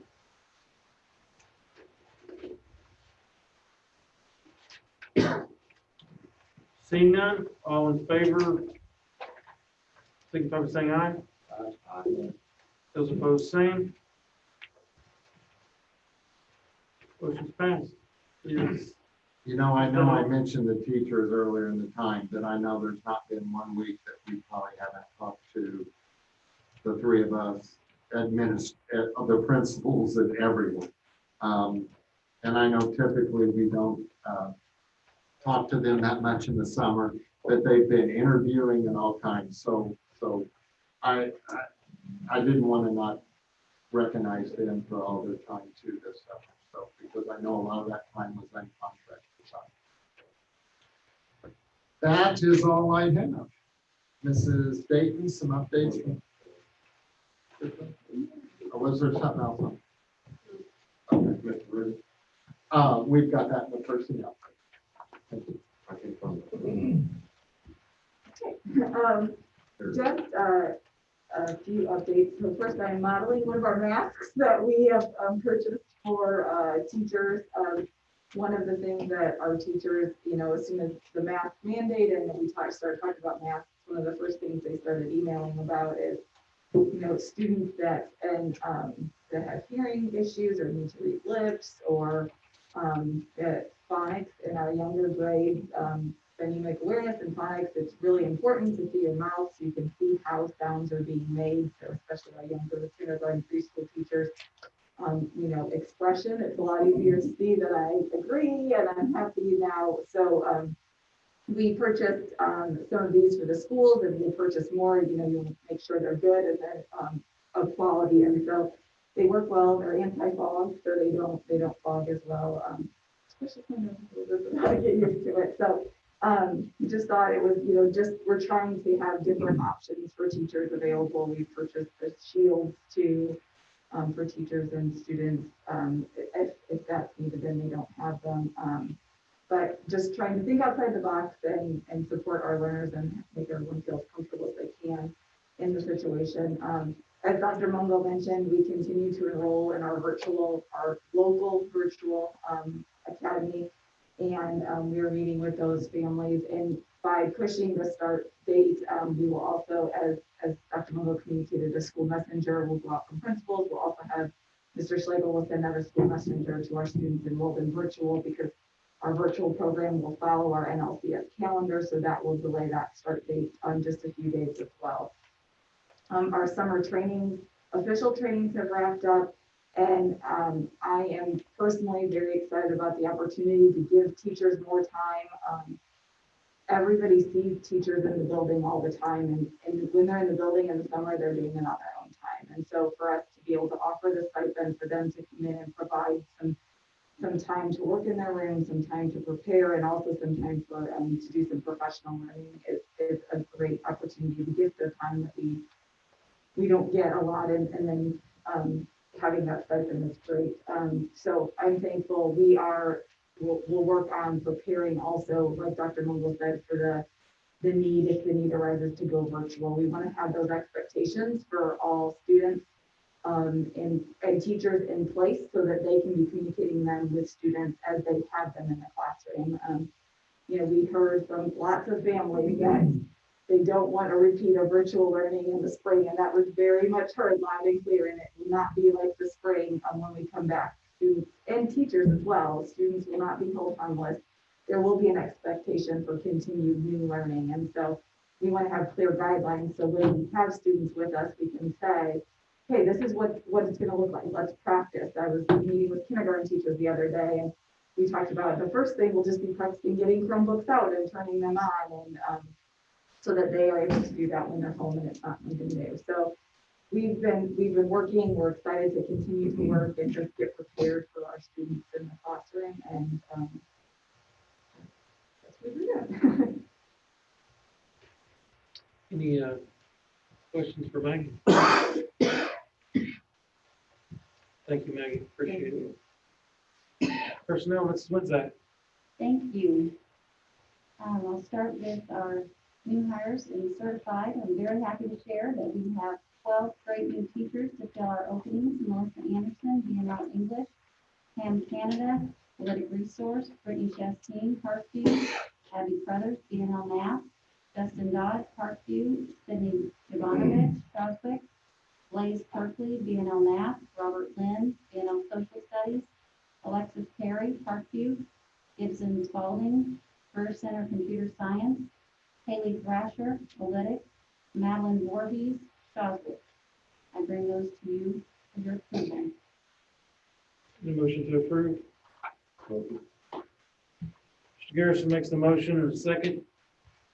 Dr. Gerges seconds the motion. Questions on the motion? Seeing none, all in favor, signify by saying aye. Aye. Those opposed, same. Thank you. Thank you. We still have a few positions to fill, and we're working hard at that in the next few days before school starts. Under support, all transportation, we have 17 NLCS bus drivers that I bring to you as listed for your approval. Get a motion to approve. Mr. Gillespie makes the motion in a second. Garrison seconds the motion. Questions on the motion? Seeing none, all in favor, signify by saying aye. Aye. Those opposed, same. Thank you.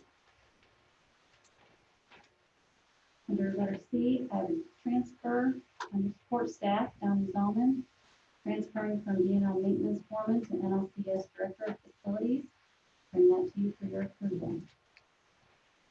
Entertain a motion. So moved. Mr. Arnold makes the motion in a second.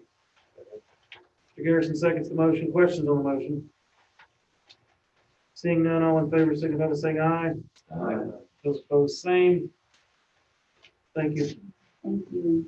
Under ECA, that's just an update. That's a change from last month. Currently, Jeff Jones is moving to a volunteer so that Ryan McKinney and Wyatt Martin will become they were half pay listed last time, and they're both going to be full pay coaches this time.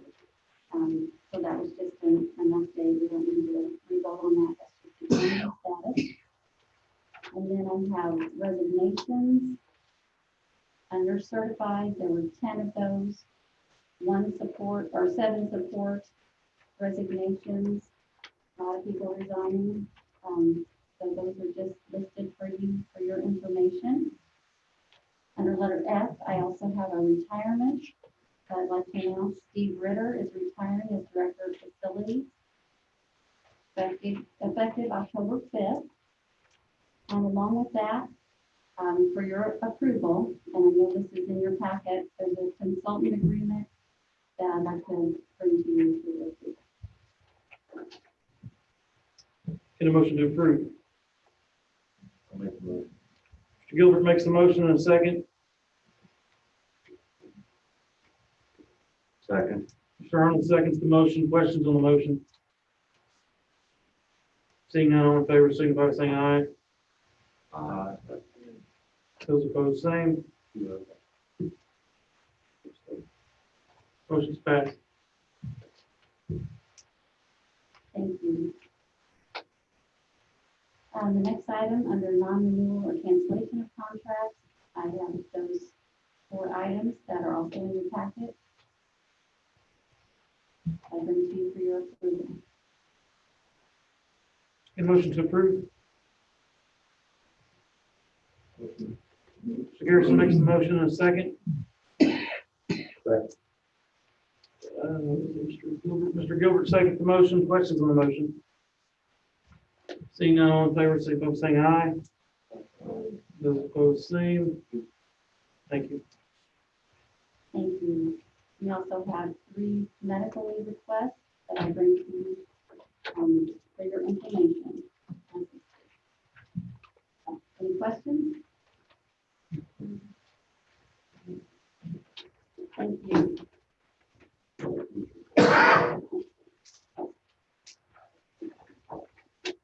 Thank you. Item H, person to address the board.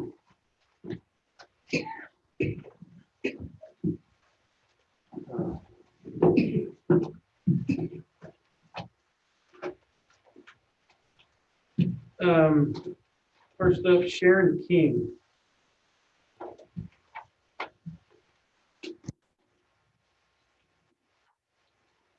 Have a few questions for you guys. My name is Sharon King, and I guess now I'll be Parkview and BMS I'll have kids at.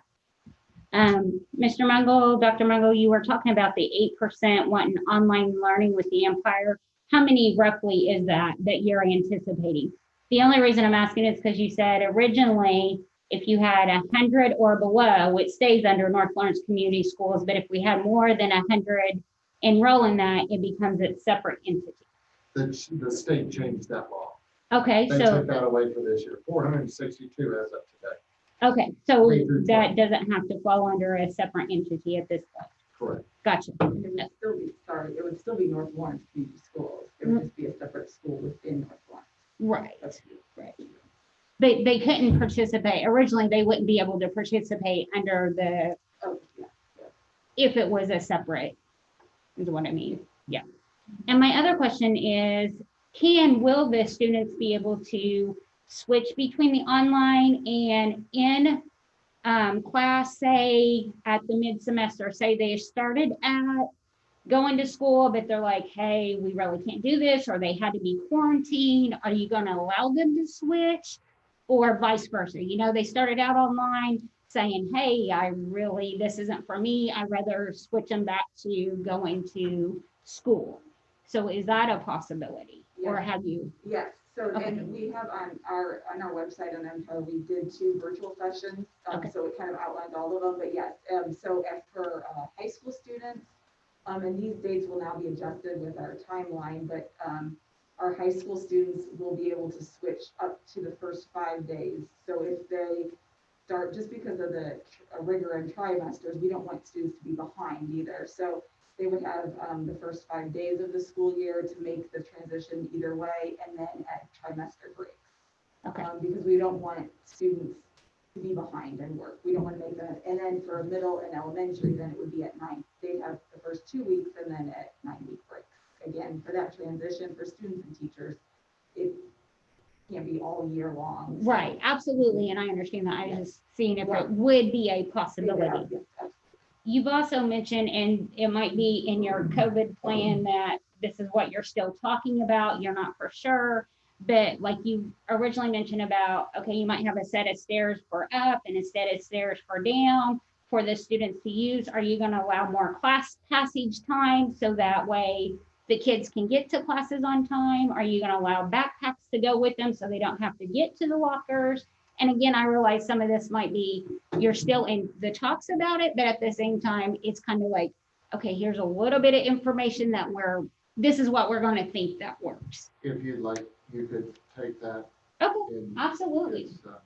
That's one of the schools, it's for Shawswick. Obviously, it's a little bit different per school, but that's just a rough draft that we're, And those considerations are made school by school, because Needmore doesn't have stairs, so they're not gonna name, up and down. So when those plans are released on their website tomorrow, you'll be able to see it specifically for your school. All right, and then I do have one more question. Is there going to be an opportunity, and it might be in the reopening guidelines, I apologize if it is, about like, say that a child did need to quarantine, is there going to be a way that they can attend class online so they still can be part of the class? Okay. So, all right, well, thank you so much for your time. thank you.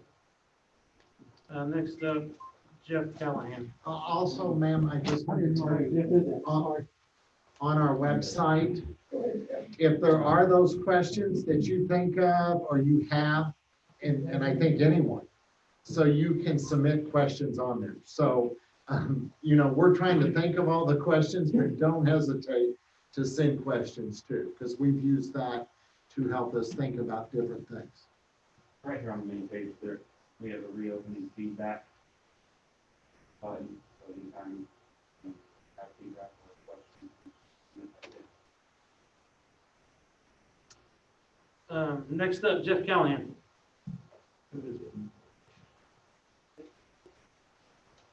Well, thank you for allowing me to speak this evening. First thing I want to say is that July the 6th, we opened back up according to IHSAA guidelines for athletics. And I want to say that our coaches, athletes, parents have been incredible in trying to do things right. I know that you read in the newspaper, Marion County is going to do this or Washington Township did this, but it's been very, very good so far. Fingers crossed that we can continue. Tomorrow, girls golf has their first official practice at Otis. And then the other 8 fall sports will kick off, no pun intended, with football next week on Monday. So if you want to come out, we have plans in place for who's where and when and all those different things. But it's been a very, very good 4 weeks. And hopefully we can continue on and we'll see what guidance we get from the new IHSAA Commissioner, Paul Neidig, moving forward, and also working with Dr. Mungle and our local health officials and those types of things to see what happens. And I don't think any of us know. That's the first thing. And just real quickly, it won't take much time, but I know that Dr. Gerges had a good question in speaking of the turf issues, but I just took a couple pictures today. Didn't know it was going to rain like crazy. But here's our softball field that I think I came here at 5:50 today. And you can see that probably today's Thursday, probably by Saturday, maybe we could play. But if we had synthetic turf, I could have him put the Jennings County field up right now. And that's what their field looked like this afternoon after how much ever rain that we got. Do you have the other two? Just to show you the difference, that's softball. And there is dirt there. Here's football. Football, you can't tell as much because it's a little farther away. There's a lot of water standing on the sidelines and throughout the field. We would play tonight on that field. If this was August the 21st and we were scheduled to play Martinsville, we would play on that field, and between the hash marks and from 20 to 20 would be mud from August 21st for the rest of the year. No matter how much money we poured into it, no matter how much man-hour time we put into it, it would destroy the field. And then we'd also play, 10 freshman and JV games on it, as well as 4 other varsity games. And then the last one is baseball, same thing. Wow. What's that? Yeah, that's our new baseball field. Yeah, there's our baseball now. There is kind of dirt. There is some grass on the infield now there, but it's pretty much water from first base to third base. Again, trust me, I've put some hours in on that field myself over the years.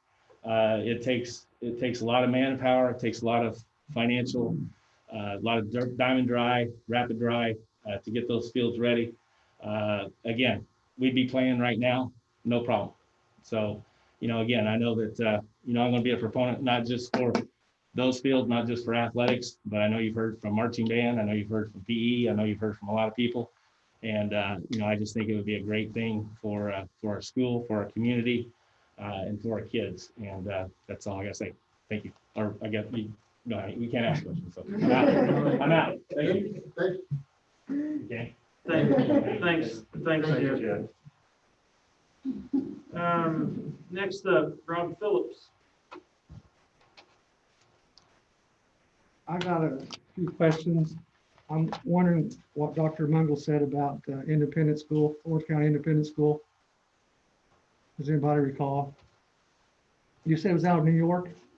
Did I stand corrected or? No, I said. I didn't hear you. I can hear you.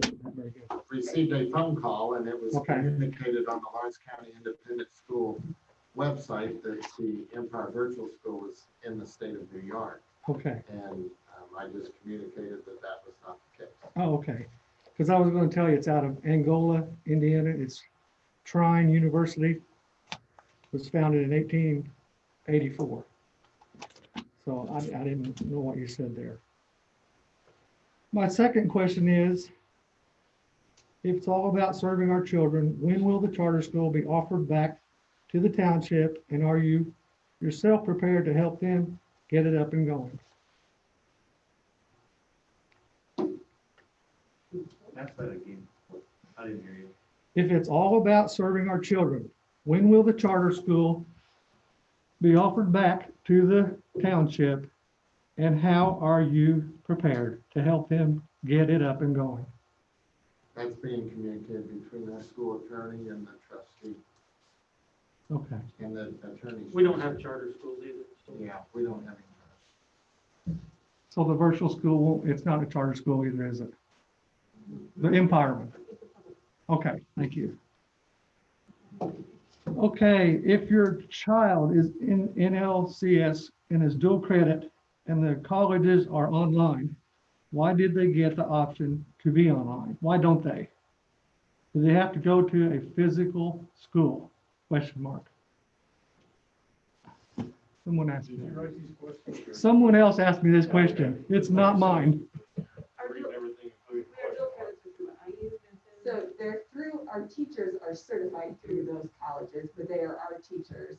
So, so they are not, the teachers would have to teach kids in person and online, and that's not possible. We are in a grant, we've written a grant with a consortium that actually the Rural Early College Network that we signed an MOU with, because that is a concern with this situation, and all of the schools in our cohort offer dual credit. And so part of the funding would be to offer some type of dual credit opportunity. But today, July 30th at 8:30 p.m., we cannot offer the dual credit opportunity online. Now, we can't offer AP, which would still provide students the opportunity to earn an honors diploma, but we don't have it because it's our teachers. They're getting dual credit through. Our teachers are certified through the college, but our students take classes from our teachers in North Lawrence, not IU.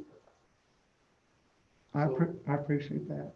So you're saying though, if they do, the teachers were, if they were to have like a Zoom type environment, the teachers are directly teaching students online, they can still get dual credit. Absolutely. If we would all close, yeah. And In that they, setting, right? Yeah. yes, absolutely. They would continue in their dual credit. Guess I'll make sure. Absolutely. And Megan, how would that affect the Career Center? Because I know a lot of the dual credit classes are hands-on classes out at the Career Center. so they could still choose to go, and some students are still choosing to go to Empire and doing online, but they're still will attend the Career Center. So they can have that option if they choose, but that would be the option to continue with the Career Center classes. Now, if everybody goes online, they will adjust and move online just like all of our other. It'd be a little difficult though with welding. Oh, it will. And Where's Joe at? He's gonna make that. yeah, exactly. And Logan has great ideas. Logan shared today, Mr. Phelps, that his goal this year was to be paperless. So he's, you know, and he had been working through the summer ed program that he has of how we videotaping and demonstrating, but those are the things that we want to think about in those days that we have, because we just want to be as prepared as we can, should that happen. Any other comments, Rob? I got one more, I think. I appreciate that, though. There was a parent asked me that question. So I didn't know about the dual credit or anything. So, okay, my next one is, why was Springville gutted? Anything bolted down, taken down? The HVAC controls have been removed. Not at Fayetteville, not at Heltonville. We know you had an auction last Saturday. No HVAC controls have been removed. since Okay. spring. Okay, that's what people are saying. Well, we can't remove them, Rob, because the building would fall apart if we took the AC and stuff out of it. I'm glad you said that. So, thank You know, you. you'd have ceiling tiles falling down and Okay. everything else. I appreciate that. I just, want you to say it's okay. A prominent Springville resident saw and talked to the maintenance You manager. say, bring it in here, and somebody else says this, or somebody Well, says hey. this, and we tell you each time, Rob, I can, that is not the truth, and then you go and call us liars. And not then, all of you. and then you say, Not all of and then you say that. You go to your Facebook and you say that, and you say this, and he just told you again, the HVAC controls are not out of the building. Okay, the school, anything bolted down is gone. The furniture's gone, all the furniture. Bolted down, anything. Anything on the walls, anything that's, well, Fayetteville had a teacher, school closing recognition and all that. Okay. Can I walk through it? Understand. Can I walk through it? Sure, Rob. You'll let me? Sure. Just go ahead out there now. You'll have me arrested, probably. Any other comments, Rob? I'm just asking. It's comments. Okay, so the school stuff, another question a person asked. Everything's sitting out there getting wet and rain on. Is it free for the taking? Does it go to Bedford Recycling to come out of the schools?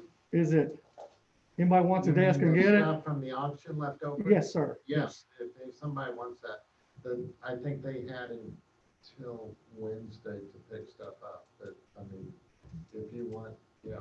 It's okay. Okay, that's it. Thank you. I appreciate your time.